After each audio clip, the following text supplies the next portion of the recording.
Welcome! Today, we're showing you how to watch Crunchyroll offline. Let's dive in. First, ensure you have the Crunchyroll app installed on your device. It's available for both iOS and Android. Next, log into your account. If you don't have one, creating a new account is quick and easy. Once logged in, browse through the library.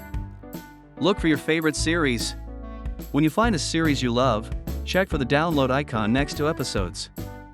Tap it to start downloading. Make sure to download episodes while connected to Wi-Fi to save your data. You'll need this for offline watching. Now that your episodes are downloaded, you can watch them anytime, anywhere, no internet required. Simply open the app, navigate to the My Downloads section, and pick an episode to start the adventure. Remember, offline downloads are temporary. Make sure to regularly refresh your library. And there you have it. Your ultimate guide to watching Crunchyroll offline. Enjoy your anime. For more guides and tips, don't forget to subscribe to our channel. Thanks for watching. Get ready for an epic binge session of your favorite series.